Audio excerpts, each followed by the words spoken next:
You're listening to Building the Dream, a show that inspires people to explore business, entrepreneurship, and professional development. I'm Matt Lambert. And I'm Alex Kazitsa, and we're sitting down with business professionals and entrepreneurs to talk about their journeys, the lessons they've learned, and how they're building their dream.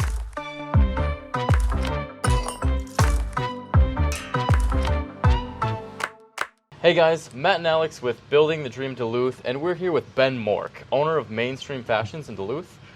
Ben, why don't you give us a little bit of an introduction on yourself and your store? Sure thing. So, Ben Mork, mostly a born and bred Duluth native.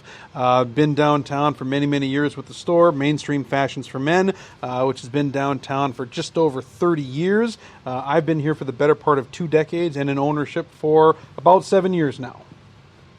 Cool. It's quite the span.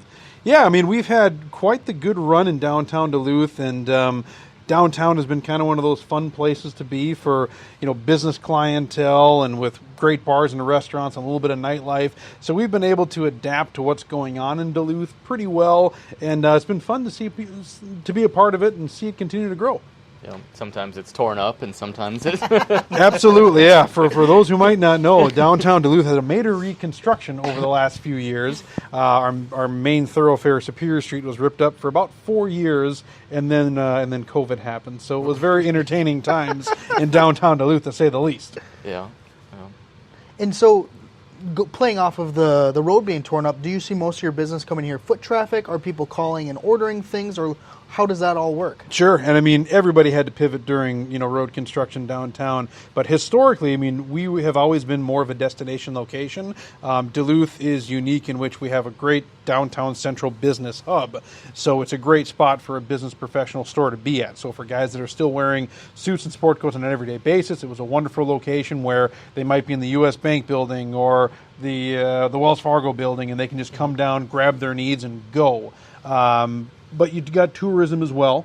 You had plenty of people coming down, staying at the Holiday Inn or one of the other, the Sheraton down here. So you'd have plenty of foot traffic there. The store is unique in which the vast majority of the merchandise that we have, we order 6 to 8 months in advance, and it's made a lot of the time special for this store. So we haven't done much for online sales. So during that construction time, during COVID, we relied a little bit more on the gift cards and people still coming into the brick and mortar store as opposed to doing the online deal, because we initially had tried it, but the bummer was if you only have 3 to 5 of something and only limited amounts of sizes and I can't get more of it, the last thing I want is for Matt or Alex to walk in the store, pick something up, and then somebody online is trying to order it and I can't fill the order, and then I've got an upset customer.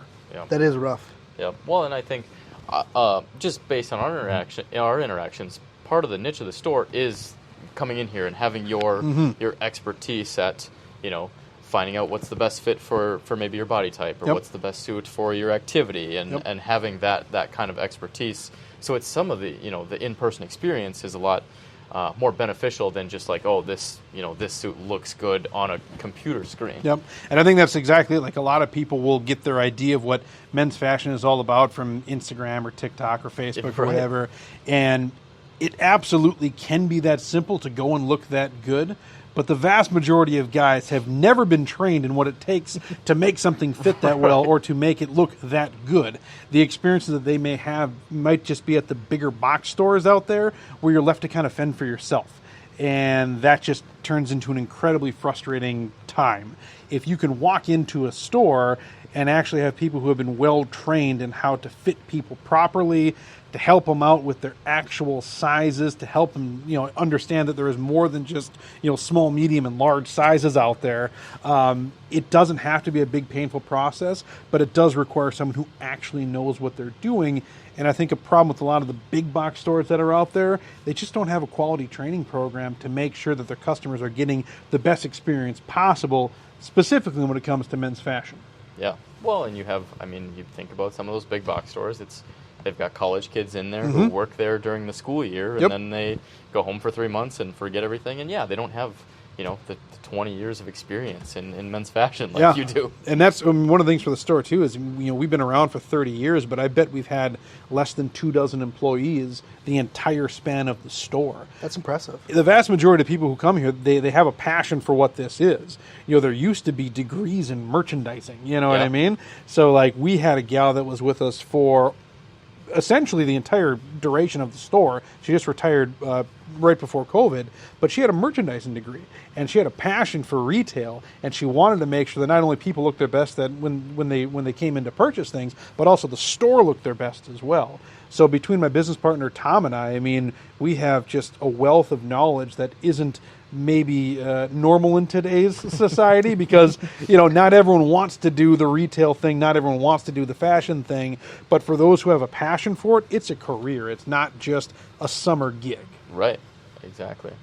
In a store like this is a perfect place for that to flourish because it has to be such a personal experience, and like you said, everybody wants to look their best when they come out here. Not everybody can do that. Yep, exactly. And when I interview potential candidates for new positions, my interview process is essentially having a conversation with them. It's not even, here's all my list of questions. It's, can you hold a conversation with me? And I Basically continue to, am I interested in continuing to talk with you? Because in this store, selling is a byproduct of being, a good conversationalist, to understand the needs of the customer. If you actually understand and care what the customer has to say and what they want, you will sell things as a byproduct of actually listening and paying attention. Yeah. Got any hot sales tips for our viewers? So, I mean, listen, that's the thing, like, when people come in that maybe have never been in mainstream or haven't been in maybe a better men's store or whatever, I just ask a lot of questions. Say, well, what brings you in today? Is there a specific event? Do you have a specific idea of what you're looking for? Because if someone comes in and just say, hey, I've got an interview, I don't know what I'm doing, dress me, I can do it. But if you're coming in because you want to revamp the wardrobe, or maybe you just got your first big boy job or whatever it is, I, as a salesperson, want to get to know you a little bit so I can show you what's going to make the most sense potentially for what it is your specific event is. Because a lot of guys, especially in today's day and age, they're going to want that really fitted look in a suit or a sport coat or a shirt. What they're not going to realize is the vast majority of really fitted or slim fit items don't have a high range of mobility, so they're going to feel really restricted. And that's just something they wouldn't know because they don't do it all the time. So when I come in and people say, hey, do you want that fitted look like you see on Instagram and TikTok or whatever, like that's what they want. Say, well, how often do you wear a suit and how comfortable are you with a more restricted range of motion? And they say, well, I don't like feeling restricted. Well, I said, well, then that's where tailoring comes into play, because maybe you need to have something that fits up top a little bit bigger, and then we tailor everything else in so you're not feeling as restricted. Something they maybe never knew about. They just maybe thought that if you say slim fit, it's just going to be tight and it's just not going to be fun to wear. We find ways around these things. Yeah. So, how did you get started? Sure. To going from, working as an employee here, and then up to ownership. Yeah. So throughout my high school career, I worked a bunch of just normal high school jobs. The one unique thing that I had was just kind of an entrepreneurial spirit. I started a mobile DJing company when I was 14 years old, and through that made a lot of cool friends, a lot of cool connections around town. I worked at a couple of hotels. I was the assistant GM in a small hotel here in town. And at 18 years old, the general manager position came open at this small hotel here in Duluth. And at 18 years old, I thought, I can run this multi-million-dollar property. And so I put in my application. The owner said, exactly, like I thought I could totally handle this. So I put in my application. We did the whole interview process, and they ended up hiring some guy from Cornell. And I was so upset that this guy with all this experience, because I'd worked there all through high school, how could you not hand the reins over to 18, 19-year-old Ben Mork for your multi-million-dollar property? Just because some guy's got some Ivy League education, you think he's better than me? And so I started looking for other work at that point. And one of my good gal friends at the time was working here very part-time, and said, business has been great. This was, call it 2006 plus or minus. Business has been great. Doug and Tom, the owners at the time, are looking for a full-time guy. I think you'd be a wonderful fit. And so I came down here, whatever day of the week it was, and we just started talking, and we just got along so well. And probably similar to how I interview people now, like we just sat down and had a conversation. And then ended up being a wonderful fit. And day one, I was selling on my own. Because why not? Yeah. I didn't How know else do you learn? Exactly. Like, I didn't know a thing about clothing aside from I knew what fit me. I knew what my sizes were. Right. That was it. But all I did was when guys walked in, I would judge, well, is this guy that much bigger or this guy that much smaller than me? And then go from there. I hardly knew how to tie a tie day one when I was here. True story. But it was just this fun, natural progression that I just fell in love, A, with the small business mindset, B, downtown Duluth, because it is kind of a niche market down here, and C, the industry. I mean, retail is not everybody's cup of tea. It's a 9-to-5 job. Sometimes it's the same repetitive stuff over and over and over because a lot of the times you're selling the same merchandise over and over and over.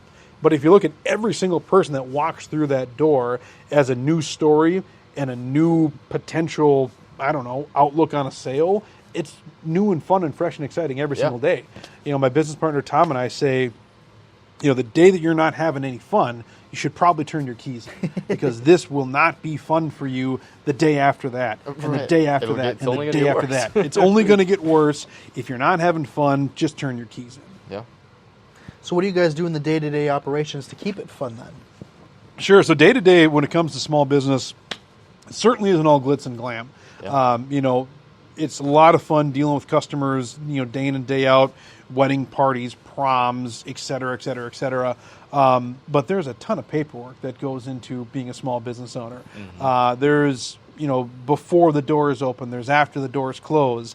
We like keeping the store in pretty good shape. We don't like leaving it, messy if you have a late customer. But, we typically get here, store opens at 9. We'll get here before then. We want to make sure that the store is presentable for customers that are coming in right away. You want to get that paperwork done, make sure that your banking deposits are done, get your tailoring done, check on inventory. I mean, there's so much in that day-to-day operations, and especially with the current issues with I don't even know supply chain. Yeah, supply chain. I'm trying to think of a nicer way to say it, but just supply chain issues. That's what it is. Unprecedented. Yeah, I mean, you're constantly updating to see, all right, does this warehouse have anything in stock? Does this vendor have anything new in? Because I know where the holes are here, and I want to fill them whenever possible. But you constantly got to be checking up because these vendors aren't going to call you and say, hey, Ben, at little old mainstream Duluth, and, we've just got X, Y, or Z, and we really think you could probably use some. You got to be out there doing it for yourself, or someone else is going to be buying it. Right. Well, and as the small business owner, you are, the billing department. You're the marketing department. Yep. You're the, inventory department. You handle all of it. We do, pretty much everything we do here on our own. We had hired people out for social media in the past. We'd hired people out for some advertising items in the past, but I like having my hands in everything. I do. Nobody knows better than you. You're your biggest advocate. Yeah, and that's the way it's got to be. I mean, I do all my own TV commercials. I do all my own radio spots. Like, I don't pay talent to do it. Like, I just go out and do it because I want people to know that, like, Ben Mork is synonymous with mainstream. Like, Ben Mork is synonymous with, if I need to get dressed up, I need to go see that guy. And so a lot of the people that come through the store, maybe for the first time, they already feel like they kind of know me because they've seen me on TV, they've heard my voice, and I'm the same guy. Like, I'm the same guy you're going to see on TV that comes in here. Like, it's not a front. Like, I am just the same guy you will see on TV as here, and I just like helping people. It's just my passion. Yeah. Yeah. And that's why we do these sit-down interviews with the minds behind the business, is because you're in it every day and you get that familiarity and you already know the person before you walk in. Yep. And it's so much fun, too, because, you'll get people coming in thinking like you're a local celebrity or something like that. I just say, like, there's nothing special about a small business owner because it ain't all glitz and glamour. Like, there's no red carpets for me when I'm coming in. Like, I unclog the toilet too. Like, we do a little bit of everything around here. So yeah, but no, it's fun. I mean, it's like an honor and a privilege to be able to still run your own operation the way you see fit. Because not everybody is going to agree with the way I do business, but I get to make those calls. And that's the beauty of it. Yeah. And so almost every year, we've been involved with some of the local colleges with their business departments and some of their presentations and their Dress for Success and that sort of thing. So I've been able to talk to a lot of the upcoming entrepreneurs, locally, and I'll tell a lot of them, like, you're not going to start out at the top, and you need to be okay with that. Yeah. Like, you have to know that the first 5, maybe even 10 years at the job, you're not calling the shots. So as much as you want to do whatever you want to do, you can't do that. Like, you have to make sure that you earn your keep. Like, if you've got the fun, fresh idea and you can get the ball rolling by yourself, fantastic. The vast majority of people, you got to start somewhere and work your way up from there. For me, I started just as a salesperson. Not that there's anything wrong with that. I paid my bills, had some fun on the side, but I worked my way up to show the boys that I could be the general manager. And from then being the general manager, I knew I could be ownership material. And it's the same thing we've got going with the young guy, Mark, that's our general manager here now. I see a lot in him what I was doing when I was 25. 26, how old he is now. He started, same thing. He was, fresh out of high school, working here. Now he's a general manager, and the next step is going to be ownership for him. And I want that for him, just like I got to do that when I was in my early to mid-20s. Is that your exit plan? No, I mean, we'll see. I mean, I'm 36, possibly. So, like, I know, like my business partner, Tom, like, he's got a few more years on me. And I know, he's starting to think about an exit plan for him. And I think that Mark could be certainly someone who could help take the reins for what Tom was doing around here.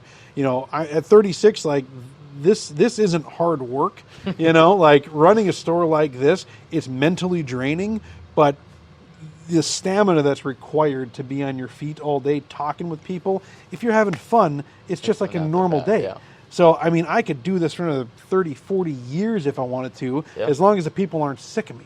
Like, I know, when I'm 55, 65 years old, I'm not going to be selling prom suits because I won't have no idea what's going on with young man's fashion. But that's what's great about the store right now is Tommy, he's in his mid-50s. The executives still very much identify with him because he is of that same age group. He's been dressing them for so long. He's been dressing them throughout their careers that it's a perfect niche for him that he's selling to a lot of his guys. Me in my mid-30s, I get a lot of guys that are either, fresh out of college or their first big boy job, or they're guys that I was selling to when they were just kind of getting started too, and now they're working their way up the food chain. Yeah. Mark now, he gets to start with his whole new book of business. So when it was clear that he was going to be not just a flash in the pan here, that he was going to stick around, what I told him, I said, every single person who walks through that door that I can't greet by first name or doesn't greet me by first name, they're your customer. Yeah. They're your customer. Start building your book of business right now because those are the guys that are going to keep coming back because of you, because they liked you, because you gave good service.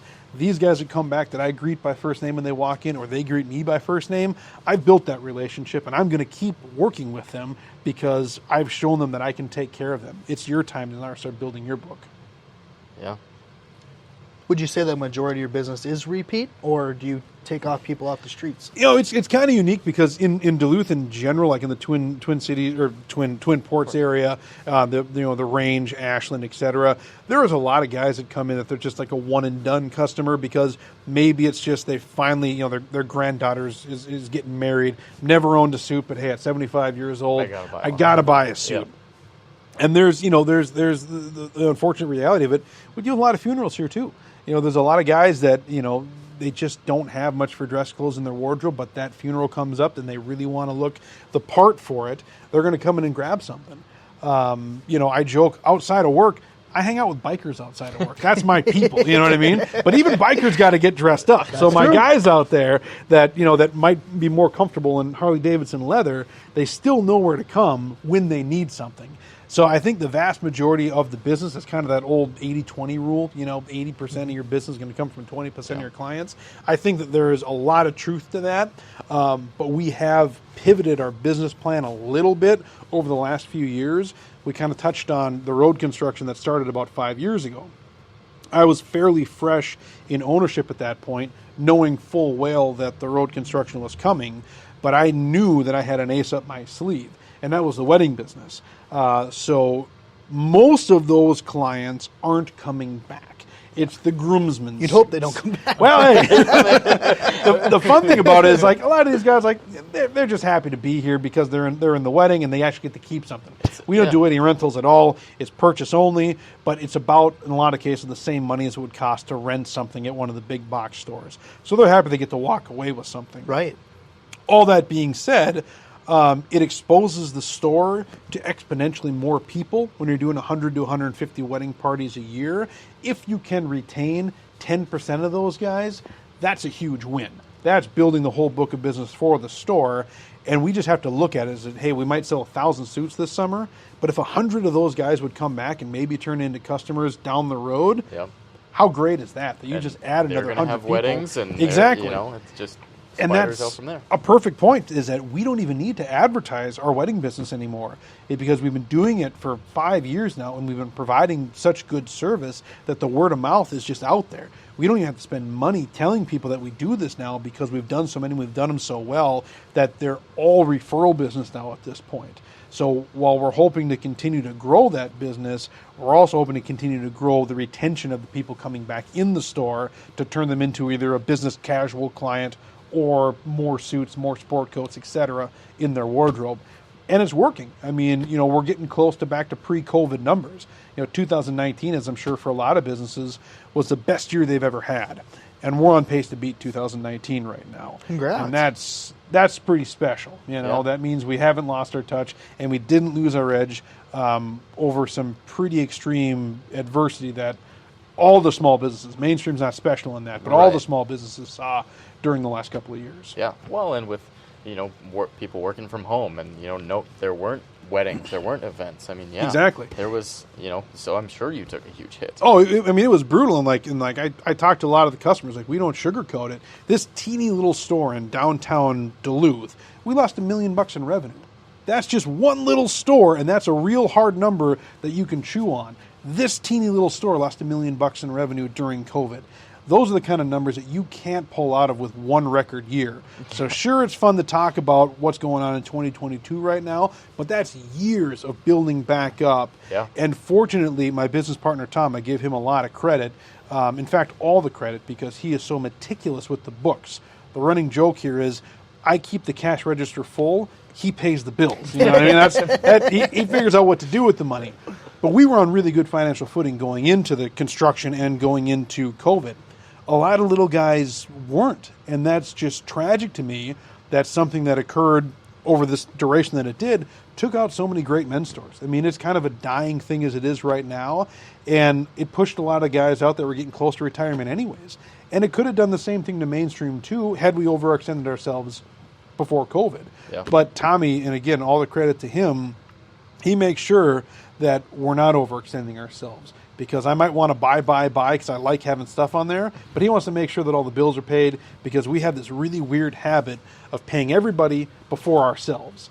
There have been some guys that may have been involved in this store before that wanted to get their paycheck first. Tom and I aren't that way. We want to make sure that the vendors are happy, that the landlord's happy, the insurance man is happy, and if there's money left over, then it goes to the owners. Yeah. And that's one of the other things that isn't the glamorous part about small business ownership. It's not that you're going to get rich quick. This is not a get rich quick scheme. But if you're good at what you do, if you treat your people well, you can live a very good life being your own boss. But you got to do it the right way. And in my calm, objective opinion, you take care of everybody else before you take care of yourself. Yep. That doesn't mean starve, but exactly, it's good karma. Yep. And I mean, we talk about the kind of money that this little store lost. We paid all our bills up until we couldn't do it anymore, until we had to take money from the government. At that point, we told our vendors, hey, here's our plan. And all the vendors that we talked to were shocked that we continued to keep paying them, because everybody else stopped. Now, when we're coming back out of this, they love us. You have they a remember relationship. exactly. Yeah. They remember that. You know what? When things were tough, they kept their relationship. They kept their word to us. Same thing with some of our banking partners down here. They might not have thought that we were going to be able to do what we did, but if Tom and I say we're going to do something, you can bet your ass we're going to do it. Yeah. Yeah, well, and that your word, if it you hold true, that exactly that means a lot, and that just says a lot. I come from a generation, and where I come from, if you shake somebody's hand and you look them in the eye, you better follow through. Yeah, and that's one of the only things that will just be sticks in my craw. If somebody will come in the door, tell me they're going to do something, not do it. Yeah. And I think for a lot of small business guys, a lot of entrepreneurs over the last couple of years, some of that was just taken away from them because it was out of their hands what they could and couldn't do. So I don't ever want to promise someone I can do something and not be able to do it. And unfortunately now I've had to start using this term of managing expectations, because when we live in a world where we actually have got pretty serious supply chain issues, you want to manage expectations for everyone coming through the door. And Tom and I still believe in having a ton of merchandise on hand because we want you to come to brick and mortar stores. We don't want you to walk into a store and not find what you're looking for. If you come down and see us, we want to show you good stuff.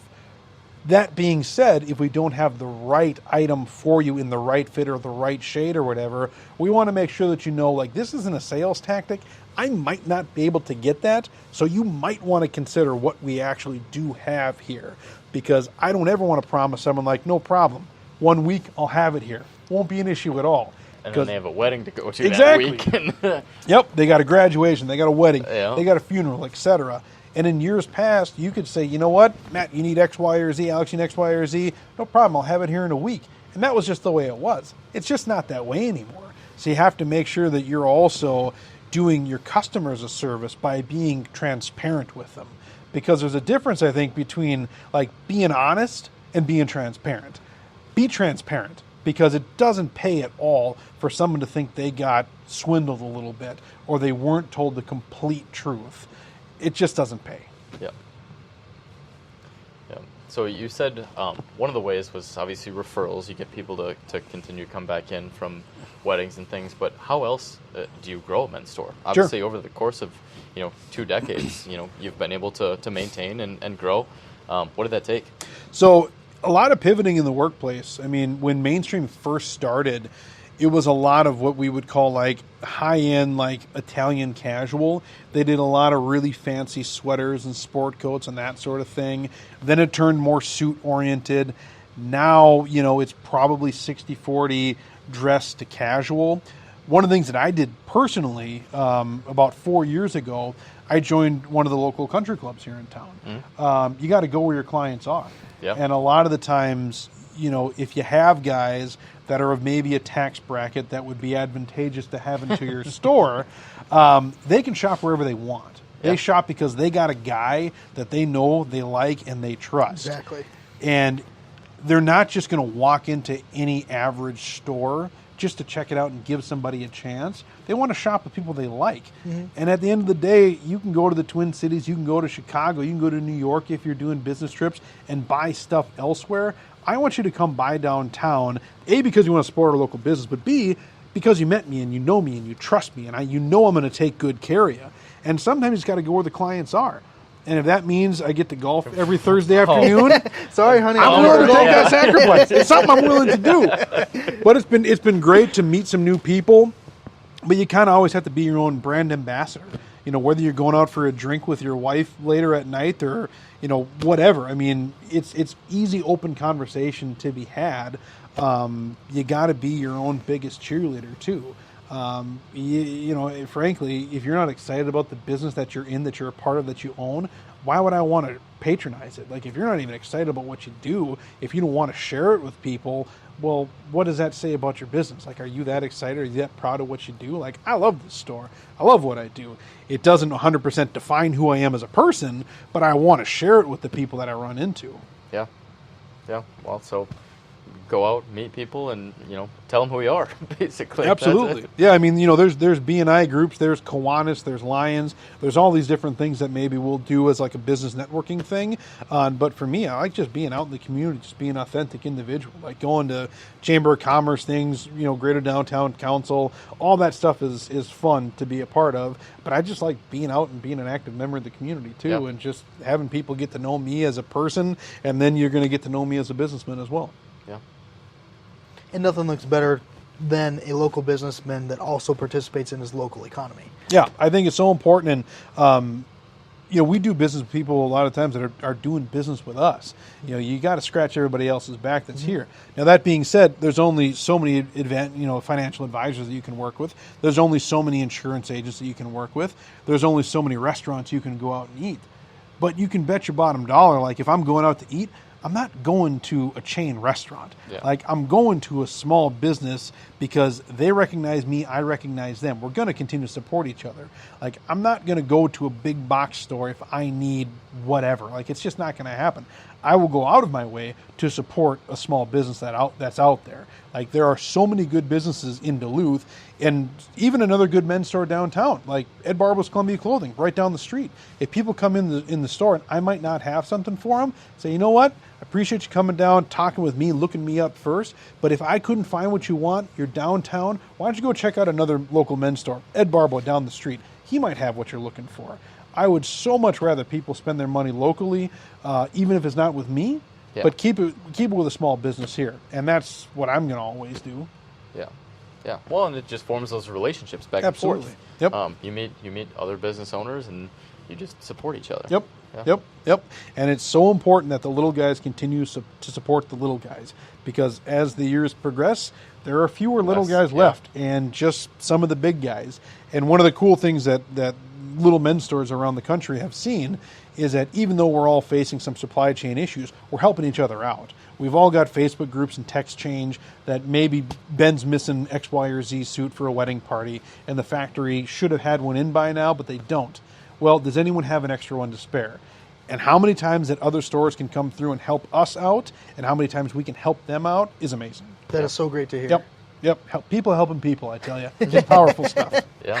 My next question was going to be about things that are inspiring, and that's pretty inspiring, but Yeah. you have any other observations or experiences that you've had in the role of the store that's been truly inspiring for you? Man, we get to meet a lot of cool people down here, and I'd have to think long and hard about some of the more inspiring things. But we get to deal with some veterans groups around town that are pretty inspiring to me. That, like the 23rd Vet. I mean, shout out to Mike and his crew. Like, I got to meet them when they were kind of getting big. You'll see lots of entrepreneurs coming through here, and some will come and go. But the ones that you get to see succeed, it's so much fun to see. Here's an inspirational story. Hammermade shirts. Hammermade, like a lot of people don't even realize, that was a local guy. He was a Twin Ports guy, and now he's got this multi-million-dollar chain of stores making some wonderful shirts, custom suits, sport coats, etc. And that's a Duluth guy. Like, that's inspiring to me. Like, just because you come from a town of less than 100,000 people doesn't mean that you can't be a brand ambassador for the Minnesota Twins and dress the Minnesota Vikings and have stores all around the U.S. Like, that to me is pretty inspiring. Yeah. I would love to see mainstream potentially expand at some point in life. But I like celebrating those success stories, and I don't know why we don't do more of it, because there's some cool stuff that happens in this town. There's a lot of talented people, a lot of good businessmen in Duluth. For me, it would be inspiring if we could get a decent women's store in town. That'd be fun, because I would love to do that. Right across the street. And Yeah. that way the wedding party comes to town and they... Exactly. You got a little bit of everything here. One goes one way and one goes the other. We could just call it mainstream at that point. We don't have to say mainstream information for men or women. It's just mainstream for all. Yeah. And then the flip side of that, obviously, with entrepreneurship, it has its ups and downs. Mm-hmm. Those are some of the ups. What are some of the downs? What about the struggles? What are some of the things that you've had to go through that were difficult? Yeah. So, I mean, the easy answer is the last couple of years. I've made the running joke way more times than I can count that there are two things that I might not suggest to most people during a pandemic. One is owning a small business, and two is starting a family. So my wife and I, we welcomed our son Joshua on the 29th of January in 2020. Oh, boy. Yeah, we got home from the hospital the day that they shut off travel from China. And then the world just got a little weirder every day after that. So, I mean, the pandemic was extremely challenging. And it's a tough conversation to have when you just have your baby boy at home, and you got to go home and tell your wife, like, hey, if this keeps up, if the store has to remain closed, I might have nothing to show but a huge debt load and nothing to show for it, and I don't know when I can get back in business. That time when the store was shut down from essentially St. Patrick's Day to the 1st of June, that was terrifying. Yeah. That's terrifying times, because for us, that's our highest volume in payables. most of our bills are due at that point because we order hundreds of thousands of dollars of merchandise to be delivered between March and April. And most of our vendors, they want to be paid between 30 and 60 days. Guess what? When you're closed, you have $0 coming in. Yeah. You got a couple $100,000 in fresh merchandise that you can't sell either. That's terrifying times. Yeah. That's probably never going to happen again in my lifetime. At least I sure as hell hope not. Right. But that's one of those adversities that, like, we were so fortunate that we were on good financial footing going into it. But when you've got $0 coming in and a lot of people wondering when they're going to get paid, it's not a fun scenario to choose who we're paying and when we're going to pay ourselves. Yeah. The road construction was a challenge all in itself, and that's fairly unique to Duluth. Not everyone's going to have 4 years of their main thoroughfare ripped up in their lifetime. But I got to do it as a small business owner. But we had to be prepared for it, and you had to pivot. And so for me, I knew going into it, and I knew when we bought out one of the old owners that this was our plan. Like, I had an ace in the hole. I just had to execute. And if I didn't execute, who am I going to blame? You had your plan, see it through. And we saw it through, and it kept us afloat. We weren't eating steak every night, but we were paying our bills, and we're keeping our vendors happy. And here we are. And, I mean, we're on pace to have the best year we've ever had. I'm looking forward to maybe, the profit line going back my way here in the near future. But as of right now, I'm happy paying down the debt that we got to accrue during the last couple of years. Yeah. But you made it. Yeah. And that was part of it too. Is Tom and I had to take a good hard look and say, like, are we going to make it out of this thing? And it was very, very, very few times that we looked at each other and we didn't think that we were going to come out of this. Yeah. I'm 36 years old. I've been through, 2 recessions and a pandemic and You're pretty serious bulletproof work. at this point. I've seen a lot of it Yeah. as a young man. And it's going to take something pretty serious for me to think that we're not going to pull out of this. Yeah. That being said, when the recession hit in 2009 is when it really took hold in Duluth. I had been here for a few years at that point, and I called Doug and Tom out for a breakfast, and I said, listen, guys, it doesn't make sense for us to be paying 3 good salaries right now when people aren't spending money. At that time, I was in my, early, mid-20s, and I said, I can leave. I'll be fine. You guys have the store survive. I'll come back when the store is ready. And I went down to the Twin Cities, and I worked for Audi. I sold cars down in the Twin Cities during the Great Recession, and it was a ball. I had a hoot. I didn't know you could make that much money selling cars. It was insane. I bought a lot of stupid stuff in my early 20s. So if you make that kind of money in your early 20s, buy an apartment building or something. Don't buy Louis Vuitton and Gucci and Mont Blanc pens and that sort of stuff for new cars. Buy apartment buildings. But when the store recovered, I was true to my word. Said, you guys get back on your feet. You call me. I will be there. And that's exactly what happened. So it was 2012, 2013, whenever it was when we really recovered here. They called, said, all right, we need you back. Put my 2 weeks in, and I was back. Yeah. And here we are. Yeah. And the rest is history. The rest is history. Yeah. Yep. You didn't have any reservations about leaving that large commission check? There certainly was. But, I knew I didn't want to do that my whole life. And God bless the car industry. I'm very, very, very pleased that I got to be a part of it as long as I did. But it's an industry where you were on everybody else's time. You had no time to yourself. Your weekends are not yours. If you got a hotshot client that wants to come in to drive X, Y, or Z, and it's your day off, well, guess what? I might be going in there to make that commission, to make that sale. Here, at least, I have a finite amount of hours that I know the doors will be open.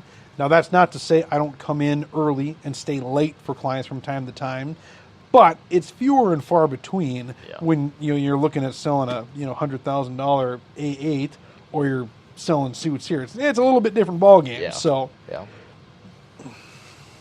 But if the people have listening or watching have they enjoy your personality, how do they find you? Where are we?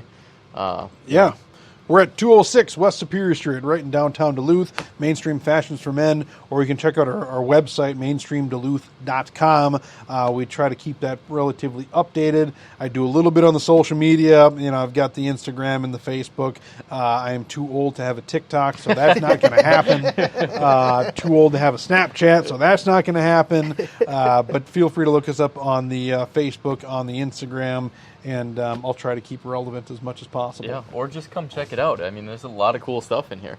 Yeah, we do a lot more than just suits and sport coats. I mean, we carry more suits and sport coats than anybody north of the Twin Cities. Like, we've got the best selection around.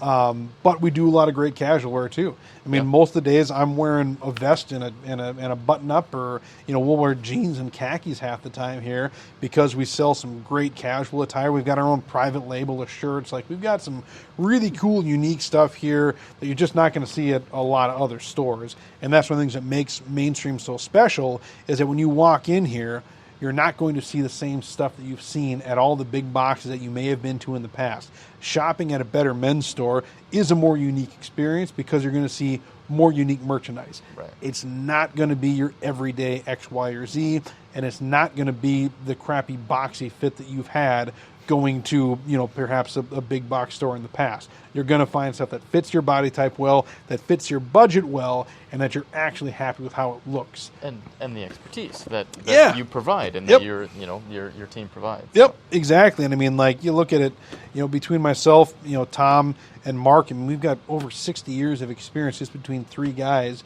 that run this store. And we do the vast majority of the selling down here, and we really know what we're talking about.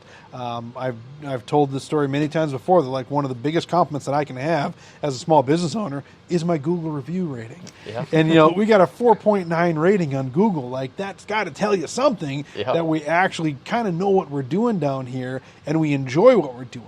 You're actually going to see some good quality customer experiences down here and some good quality customer service because we're happy that you're here. You're not an inconvenience to us. We want you to come down. We want you to be brick and mortar with us. We want to have that face-to-face contact and make sure that you're getting exactly what you want for whatever occasion that it is. And we want you to like it too, because we joke that our stuff is probably too expensive to not actually wear. We want you to wear it. We want you to actually enjoy the experience and not just sit in your wardrobe. Because if all it is just sitting and gaining dust, we probably didn't do our job very well. We Yeah. want you actually wearing the stuff too. Yeah. Well, awesome. Thank you so much Absolutely. for sitting down with us, Ben. Been a pleasure. Yeah, Appreciate it. absolutely.